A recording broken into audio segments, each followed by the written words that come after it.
నమస్తే. ఎలా ఉన్నారు? బావున్నారా? నేను మీ పద్మజ.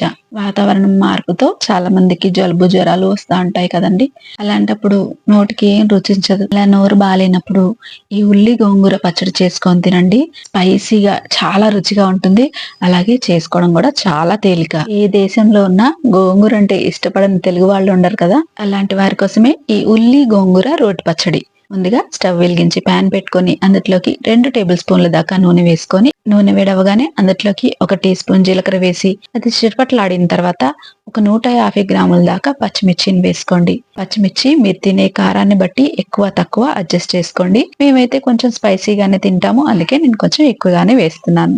పచ్చిమిర్చి వేసిన తర్వాత వాటిని ఒక 50% వేగనివ్వండి. పూర్తిగా వేగాల్సిన అవసరం లేదండి. ఇప్పుడు ఇందులోకి శుభ్రంగా 2-3 సార్లు కడిగి పెట్టుకొని నీళ్లు వార్చేసిన కట్ట గోంగూరను వేసుకొని మూత పెట్టి ఒక 5 నిమిషాలు లో ఫ్లేమ్ లో మగ్గనివ్వండి. వెయిట్ లో వచ్చేసి ఈ గోంగూర 200 గ్రాములు ఉంటుంది. 5 నిమిషాల తర్వాత చూడండి గోంగూర కొంచెం దగ్గర పడింది కదా. ఇప్పుడు ఈ గోంగూరని పూర్తిగా వేగేదాకా మనం దగ్గరే ఉండి స్టవ్ ని మీడియం ఫ్లేమ్ లో పెట్టుకొని వేపుకోవాలి. ఇంకొక 5 నిమిషాలకి ఈ గోంగూర పూర్తిగా మగ్గిపోతుంది. ఇలా మగ్గిపోయిన గోంగూరలోకి ఒక 5 వెల్లుల్లి దంచి వేసుకోవాలి. దాంతో పాటు పచ్చడికి సరిపడా ఉప్పు కూడా వేసుకొని ఒక పావు టేబుల్ స్పూన్ పసుపు వేసుకొని ఇదంతా కలిసేలాగా బాగా కలుపుకోవాలి. మీకు నేను ఒక చిన్న విషయం చెప్తానండి. నాకు ఈ గోంగూర అనగానే మాయాబజార్ సినిమాలోని ఒక సన్నివేశం గుర్తొస్తుంది. అదేంటంటే అల్లు రామలింగయ్య గారు గోంగూర గురించి చెప్తూ శాకాంబరి వరప్రసాదం ఆంధ్ర శాఖం అంటారు. నాకు గోంగూర చూసినప్పుడల్లా డైలాగ్ గుర్తొస్తుంది. చూడండి ఒక 2 నిమిషాలకి గోంగూర అంతా ఇలా దగ్గర పడిన తర్వాత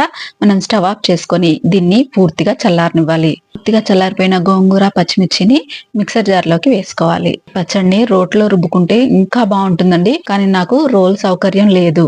మామూలుగా అయితే గోంగూర పుల్లగానే ఉంటుంది. కానీ ఇంకొంచెం పులుపుదనం కోసం ఒక్క రెబ్బ చింతపండు వేసుకోండి. చింతపండు కూడా వేసుకున్న తర్వాత ఈ పచ్చడిని గ్రైండ్ చేసుకుందాము. చూడండి ఇక్కడ నేను చూపిస్తున్నట్టుగా ఈ పచ్చడి ఇలా గ్రైండ్ చేసుకున్న తర్వాత ఇప్పుడు మనం ఇందులోకి 2 మీడియం సైజు ఉన్న ఉల్లిపాయల్ని ఇలా పెద్ద ముక్కలుగా కట్ చేసుకొని వేసుకోవాలి. మనం రోట్లో దంచినట్టయితే ఉల్లిపాయ వేసేసి దంచితే కచ్చా పచ్చాగా వస్తుంది. కానీ మనకు మిక్సీలో అలా రాదు కదండి. అందుకని ఇలా పెద్ద ముక్కలుగా కట్ చేసుకొని వేసుకొని ఈ ఉల్లిపాయ ముక్కలన్నీ పచ్చడిలో కలిసిపోయేలాగా మంచిగా కలుపుకోవాలి. ఇలా కలిపేసుకున్న తర్వాత మీరు ఒకసారి ఉప్పు కారం చెక్ చేసుకోండి. మీకు ఉప్పు తగ్గిందనిపిస్తే మీ రుచికి సరిపడా అడ్జస్ట్ చేసుకోండి.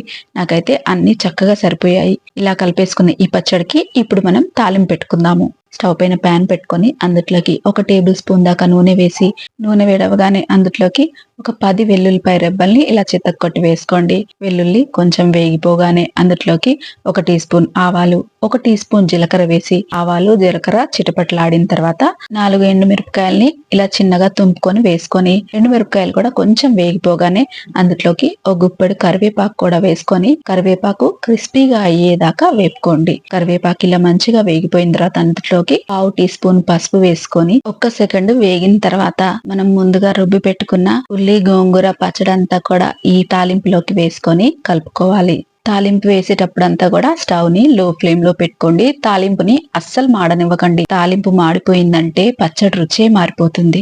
ఒక్క 2 నిమిషాలు ఈ పచ్చడి అంతా కూడా తాలింపులో కలిసేలాగా బాగా కలుపుకోవాలి. చూడండి ఈ పచ్చడిలో మనం ఒక్క చుక్క కూడా నీళ్లు వాడలేదు కదా. ఈ పచ్చడి మీరు బయట పెట్టినా కూడా 2-3 రోజుల దాకా చాలా ఫ్రెష్ గా ఉంటుంది. మీ దగ్గర గనక రోలు ఉంటే ఈ పచ్చడి మీరు రోట్లో రుబ్బుకోండి. రోట్లో రుబ్బితే ఈ పచ్చడి ఇంకా రుచిగా ఉంటుంది. చూడండి ఒక్క 2 నిమిషాలకి మన ఉల్లి గోంగూర రోటి పచ్చడి రెడీ అయిపోయింది.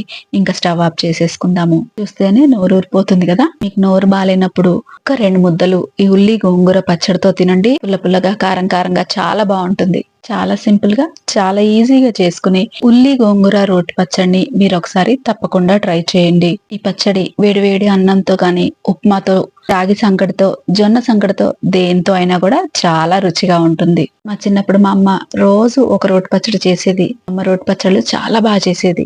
నేను చేసి చూపించిన ఈ ఉల్లి గోంగూర రోటి పచ్చడి కనుక మీకు నచ్చినట్టయితే లైక్ చేయండి, షేర్ చేయండి, కామెంట్ చేయండి. ఇలాంటి మరిన్ని మంచి రెసిపీస్ కోసం నా ఛానల్ ని సబ్స్క్రైబ్ చేసుకోండి.